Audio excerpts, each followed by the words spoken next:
Drifting is more difficult than denying that you're gay, and it's also slower than just driving like a normal person, which means it is all about the style and the spectacle that you create. And half of that spectacle is literally just the car that you're driving. And that begs the question of which are the sickest and most unique and cheapest drift cars that you can buy. Well, that's what we're gonna figure out in today's video by taking a look at some of the most insane cars, starting from most mundane and working our way up to those most craziest cars. And first up, we have the Crown Victoria Police Interceptor. Now, I had to put this car first on the list as most mundane because people already know of this as a drift car, and it's not the most insane thing to say that you could use a Crown Victoria as a drift car, but I think they are still heavily underrated regardless. First off, you get a front engine rear drive layout, which is perfect for drifting, plus you get a big ass V8. Also, these cars have a huge aftermarket because they share like an engine and like suspension with the Mustang, which by the way, the Mustang has the largest aftermarket of any car in the world. Plus, these Crown Vics look super sick when you slam them and after you smash them into a couple walls. Now, the best thing about this car and why I think they're still heavily underrated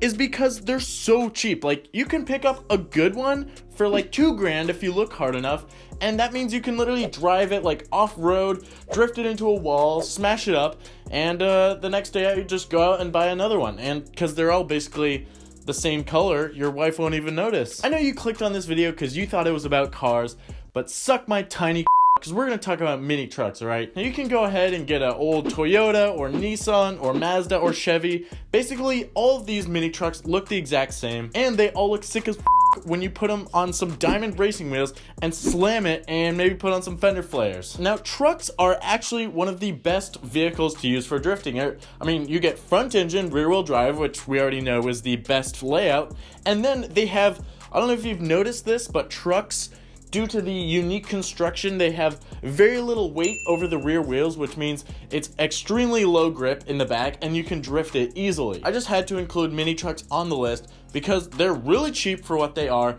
and they just look sick. But the next car on the list is the Mercedes 190E. Now, this is what seems like a weird choice, but when you look at it, it's actually quite the obvious choice. You get front engine, rear wheel drive, came with a manual. They were really good handling sporty cars when they came out.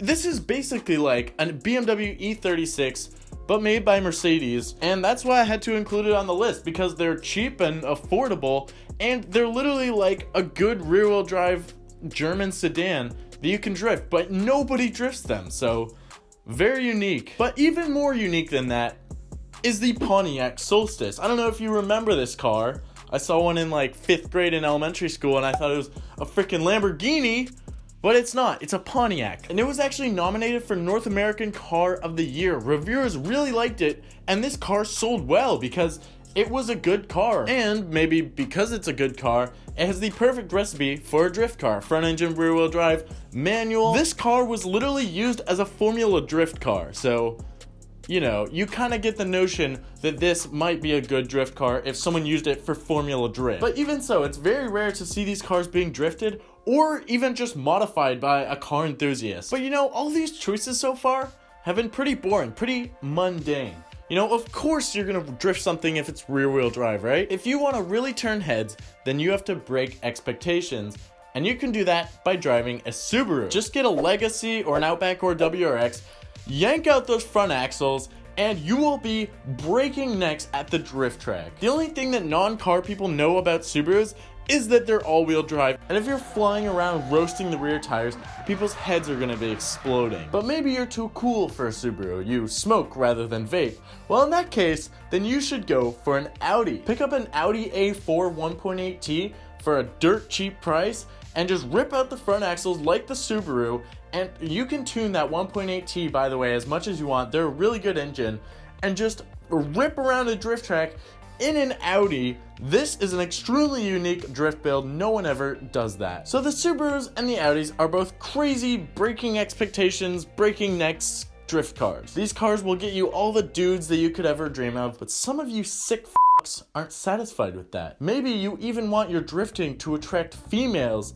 instead of just men. Well, that's why the next item is the Tesla Model 3, because as we all know, women love Teslas. You know, just like gay men love Jeeps, women love Teslas. So if you want to attract women, you get a Tesla and you drift it. Here's a video of Drifts and Lifts drifting one, and they actually look pretty difficult to drift. I think they're really heavy, so they get good traction, so they're hard to drift. Also keep in mind that drifting an electric car is not quite as glorious as a gas car. I mean, you just hear the tires squealing and the weight shifting massively, and you don't really, you kind of miss that sound of like a gasoline engine just, you know, just slapping the limiter as you're hitting full log. But moving on from that, we have an epic drift car, right? And that is a key truck. Now this would be more like a backroads or togue sort of drifter because it's very small and has a short wheelbase, so you're not really gonna want to go that fast in it. But just take a look at this video.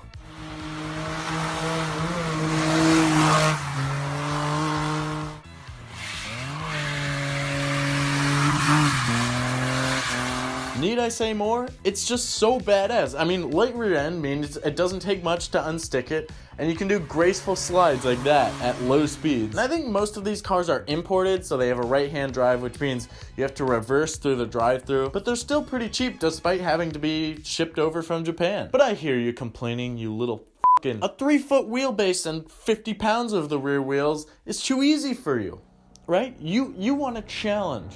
Okay, I'll give you a challenge. All right, consider this. The Volkswagen Beetle weighs under 2,000 pounds with a rear engine and rear wheel drive. This is a super unique drift car. I mean, people do drift them occasionally, but it's still very rare, and this is definitely a head turner. Plus, it'd be pretty fun to learn how to drift a rear engine car that's this light. Now, some people go crazy and end up putting an engine in the front of the car, which seems like a lot of work, but it looks sick, so you could definitely consider doing that. And finally, we come to number 1 for the most epic and the most underrated drift car, and that is the Ferrari 250 GTO. Now this was a race car, so you know it handles good. It's front engine and rear wheel drive, plus it has a manual, so it's the perfect recipe for a drift car. But the real reason I put this at number 1 is because of the rarity of this car. There were only 39 of them made, and one recently sold at auction for $38 million, which means that corner tapping or door bashing in this car is gonna make you look like an absolute badass,